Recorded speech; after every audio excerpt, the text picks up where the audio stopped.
बाई दळायला आले ना असा पाऊस आला का ह्यो पाऊस पूर्ण दोन्ही गाल्याने वावरायला रंबाईनगरला. आमच्या घरी आले, माझ्या पुतण्याला म्हणलं बाई जाय दळण घेऊन ये, पण असा पावसाचं वातावरण झालं तर हे बघा ना काय पावसाचं वातावरण, काय पाऊस पडू राहिला, पत्रे असे धडा धडा धडा वाजू राहिले, इतका पाऊस तर विचारू नका.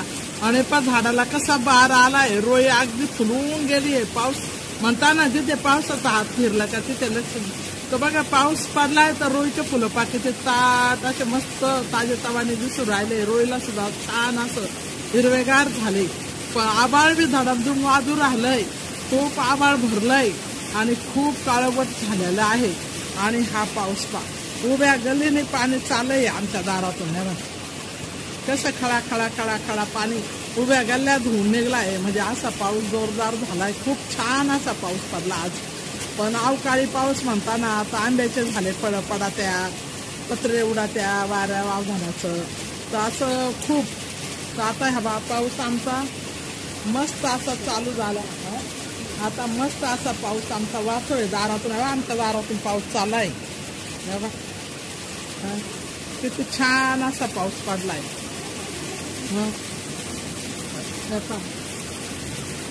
पत्राचा आवाज येतोय का, किती पत्रावर पाणी पडू राहिलंय. धबधबा पाऊस आहे, जसा धबधबा सुटलाय जसा एखाद्या डोंगरातून, इतका जोराचा पाऊस. तर सर्व पावसाचा आवाज मी तुमच्यापर्यंत आवाज दाखवून देत आहे. तर बघा आजचं वातावरण पावसाचं कसं झालेलं आहे. का आता काय सर्वच काय असं नाही, सगळं कोणाचं घर कसं, कोणाचं कसं पत्राचं. तर आता घरात्या कोणी त्यांच्यावर पत्रावर हे टाकून दिलंय, कागद टाकले, तर कोणी काय. आणि पावसाचा जोर चाललाय. नदी वाणीना मस्त वावरायला, जशी नदी चालली आमच्या गल्लीतून, जसे गल्लीतून नदी चाललेली आहे. मी दळायला आले, आता दळण गिरणी ठेवलंय, लाईट बी गेले. तर कसं पाणी चाललेलं आहे. आता दळण घेऊन जाणार आहे मी घरी लाईट आल्यानंतर, पण तोपर्यंत मी बसते घरात. पत्राचा आवाज ऐका, पाऊस का कसा कळा पाणी चाललंय. काकू लवकर ये, दळण झालं, पाऊस येतोय.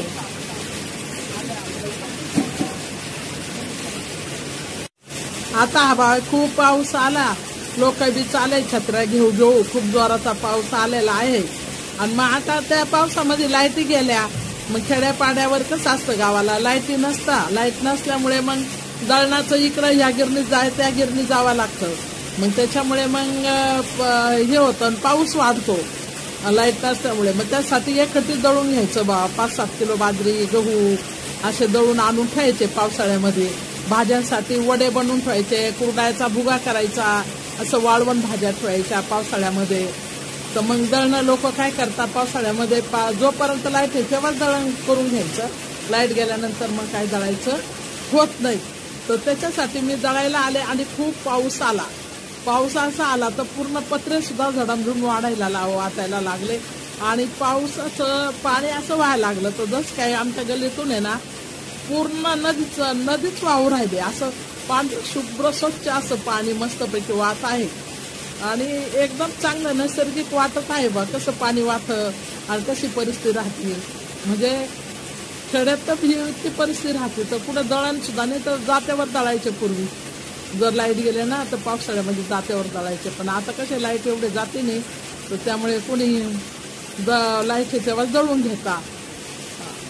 पावसाळ्यात असं असतं पिठाचं. तर मग मी बी दळायला आले बाई, तर लाईट गेले 1-1.5 तास लाईट गेल्यानंतर मग बसून राहिले गिरणीच्या बाहेर. तर तो पाऊस असा आला, मग त्या बाबांनी दळण दळून दिलं. आता ते दळण घेऊन जायचं. तर आता कसं जायचं, गाड्या तर पोरांनी नेल्या, मग आता कमरावरच घेऊन ते जावं लागेल. तर असं पावसाचा प्रकार असतो. तर बघा आता हा खूप पाऊस आलाय. आता हा पाऊस गेल्यानंतर मी दळण घेऊन जाईन. तरी आता हे पिठाचे प्रकार, ज्वारीचं पीठ, बाजरीचं पीठ, गव्हाचं पीठ दळून पाहिजे. बेसन पीठ आणून ठेवावं लागतं पावसाळ्याचं. मिरची दळून ठेवावं लागते पावसाळ्यामध्ये. कुरडया, पापड, वाळवणं हे असे करून ठेवतात पावसाळ्यामध्ये. कारण कसं कुरडया पापड असले तर काही बी म्हणा, पाऊस पडला तर माणूस तळतळ बिळतं. छान असा पाऊस पडून गेला. काही कैऱ्या वाचल्या, काही कैऱ्या पडल्या. तर पावसाळ्याचं ढगाळ वातावरण झालं होतं.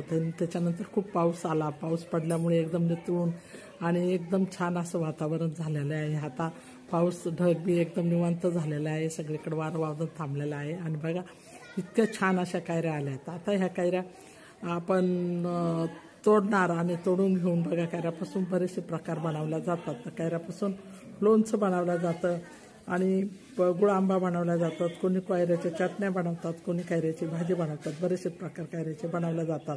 त्याच प्रकारे उन्हाळ्यामध्ये पापड, कुडाया, शेवया, परत तुम्हाला सांगते पापड, कुडाया, शेवया आणि वडे, आणि हे वडे वाळवण हे बनवलं जातं. आणि ते वाळवण पावसाळ्यामध्ये भाजीला कामं येतं, काही तळून खाण्याला कामं येतं. कारण कसं उन्हाळ्यामध्ये हे कडक वाळवलं जातं आणि पावसाळ्यामध्ये पाऊस पडतो.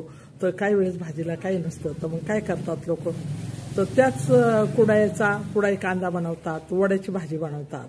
तर कसं तरी पावसाळा ढकलतात. काही भाज्या, पाला, काही बेसन वगैरे असं करून खातात पावसाळ्यामध्ये. तर हा पाऊस पडल्यावर तर उन्हाळ्यात हे वाळवण हे बनवलं जातं आणि पावसाळ्यात ते वापरलं जातं वाळवण.